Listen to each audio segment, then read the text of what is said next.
Morning, everybody. Hope everybody's doing well. It's been a while.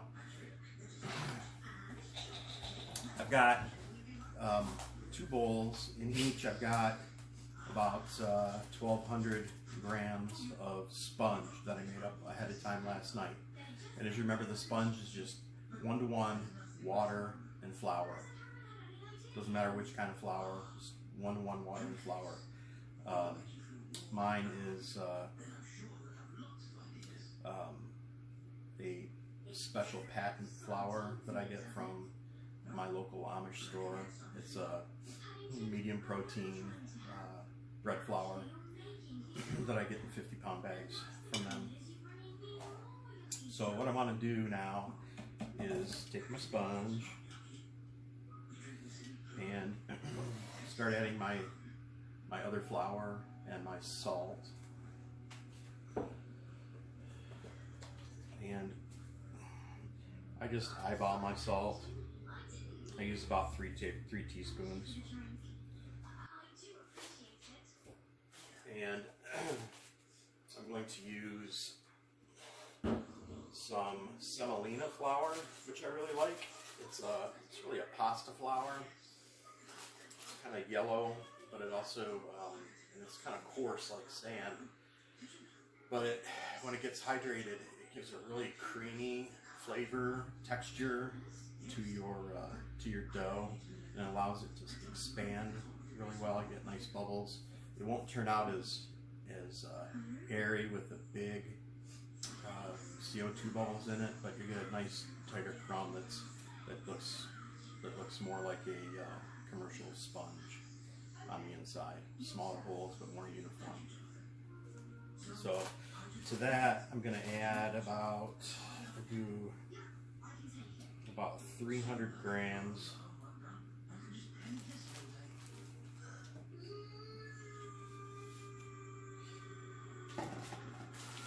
and I'm going to put some rye in there too, just for a little bit of tanginess. Probably, let's see, so probably about another 200 grams, and we should be good to take us down to 75% hydration.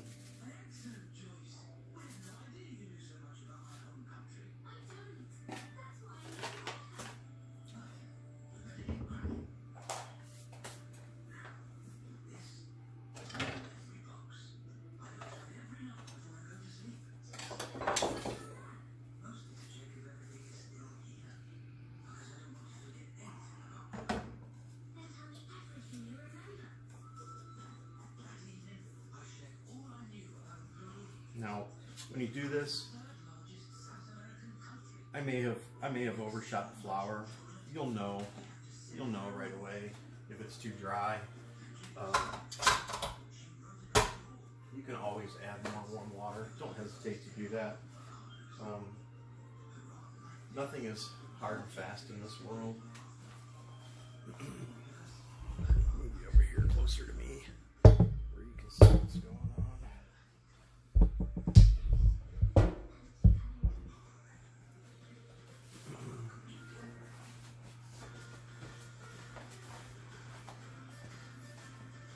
So I'm just going to throw the dough hook on this and get it rolling.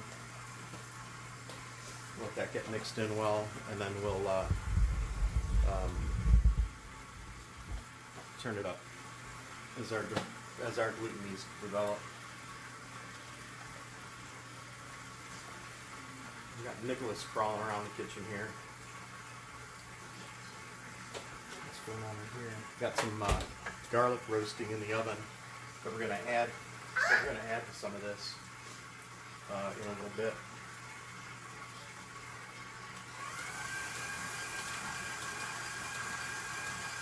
Now, I use the dough hook to save time on this. Otherwise, these videos would be 8 hours long, doing stretches and folds.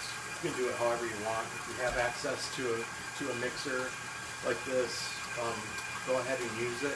I don't think that there's a benefit one way or the other, but this definitely saves a lot of time.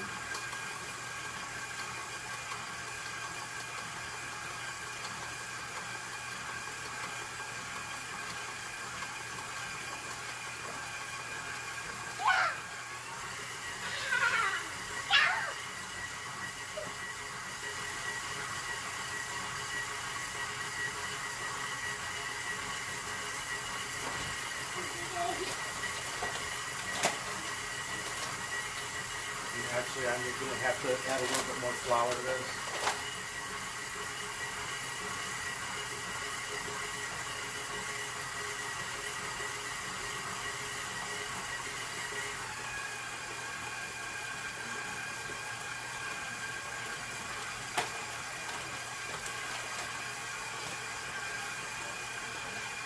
If you take a whole lot, I probably added maybe 50 grams to it.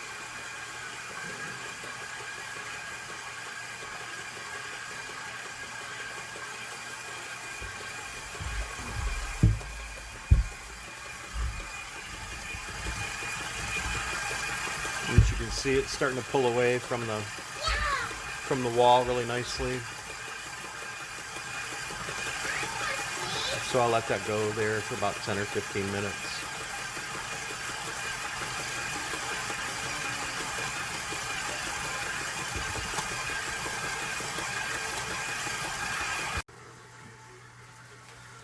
Alright, so this one is the same batch of sponge, but I've added semolina to it. No rye yet. Let's see how it does.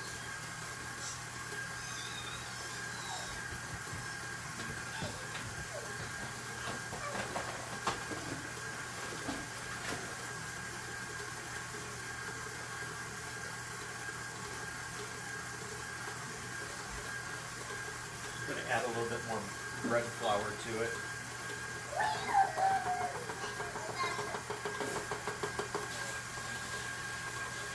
About 100 grams.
Now it's starting to come away.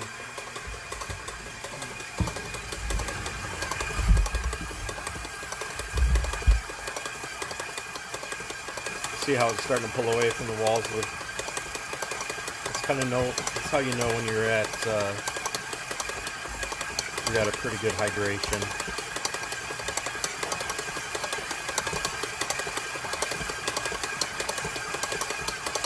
And it's just a matter of time.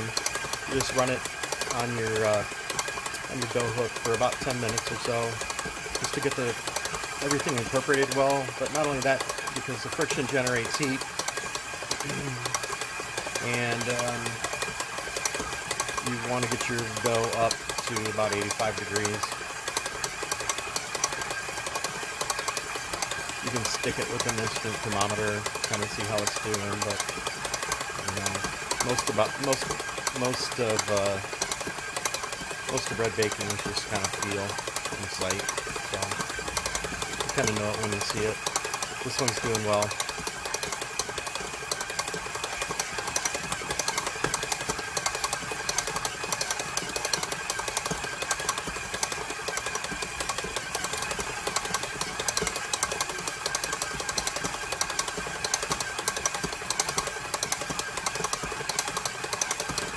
kind of like watching a campfire.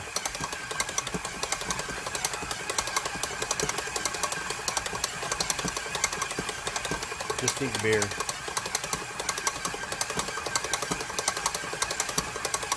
No mosquitoes. Alright, I'm going to let this run for about 5 more minutes. Let things rise a little bit. I've got some roasted garlic in the oven that'll be done in about half an hour. And I'm going to slice up some shallots and some cheddar cheese and see if I can find some bacon around here. And we'll fortify this dough a little bit with some yummy stuff. We'll show you how to do that.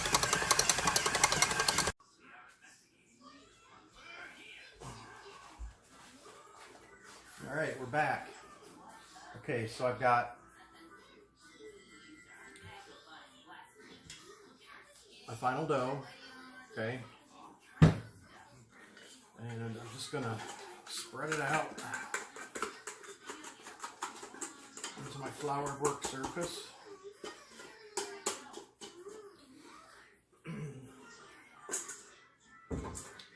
I've got roasted garlic and fresh chopped shallot. Can you see those? The roasted garlic took, just cut the tops off of 3 or 4 heads of garlic. Sprinkled it with olive oil and salt, put it in a muffin tin, and roasted it at 375 for about 15-20 minutes. And it came out nice and caramely. Smells delicious. It'll be great in our bread. So the way to get this in your dough and throughout your bread is to put it in your stretches and folds. Okay, so I'm going to take a little bit, just spread it around. You don't want to go overboard with this stuff, okay, because you don't want it to overtake your dough. You don't want to add anything that's going to keep your dough from rising. So anything that's acidic, probably not a good idea to put it in. This should work out just fine. So with this, I'm going to do a little bit different kind of stretch. Okay, I'm going to do a coil fold, which is just what it sounds like. I get it stretched out.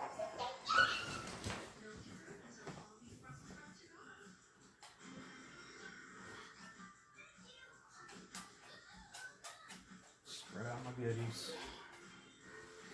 No more goodies. And I'm going to roll.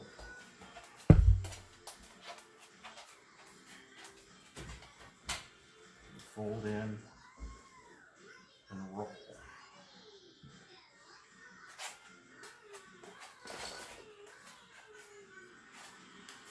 Pinch. Pinch. And then just do up the sides. Okay, and that should distribute your stuff in there pretty evenly. Yeah, I don't care. Alright? Yeah, I don't care. Nicholas, don't be a smart aleck. Nicholas is being a smart aleck today. No, I called you! Drop it. I only like table.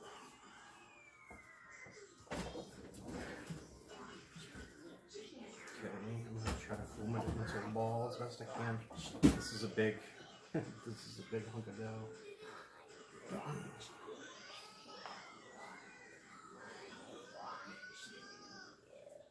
Okay, set that aside. Maybe. Dad, when you're done, can you make me some fries? When I'm done. I said when you were done. Yep. When I'm done, I sure will. I'm watching you. Are you? I'm watching you. I'm gonna do the other one too. I'm just gonna put a little bit of oil in my pan. Watching your camera. Set that bad boy down in there.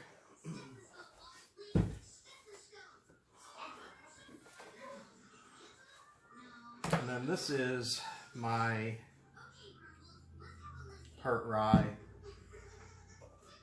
And we'll do something a little bit different with this one.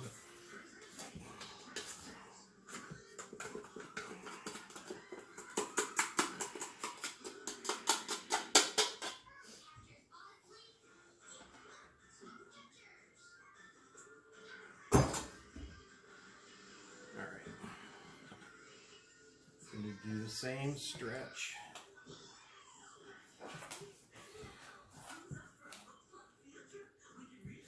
Rye dough is always a little bit stickier because it doesn't like to take on water as quickly as some of the other stuff.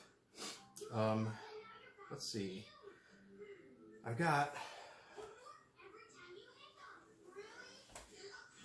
didn't have time to make a batch of bacon, so I'm going to use the stuff that you find in the salad. It's real bacon, but it's not quite the same, but it's got all the same goodness, flavors. So I'll spread this out.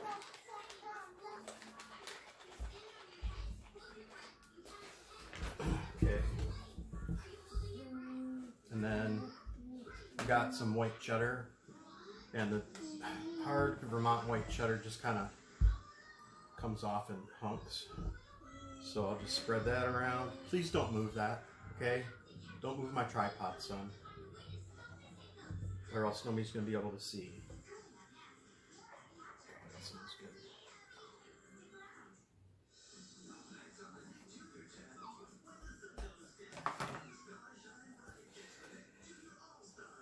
Just make sure you get it all in there. Well, and since I've got roasted garlic and stuff left over, I might as well put some of that in. This may end up being more like a stromboli. But, let's put some of this stuff in here too. I've seen a lot of folks put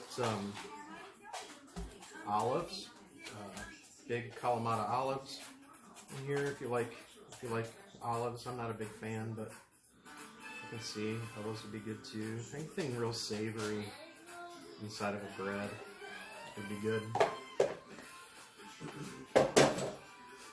Alright, so I'll touch it.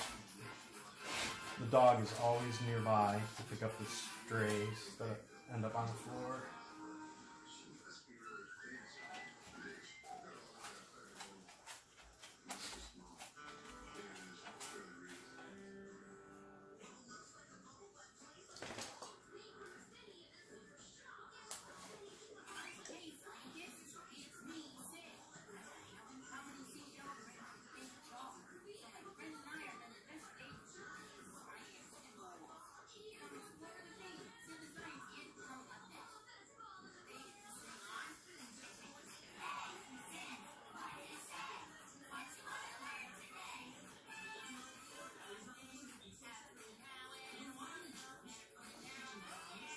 This might have a little bit too much in it, but you just have to be really gentle with it. Some of it might poke through the skin, but I think that's okay.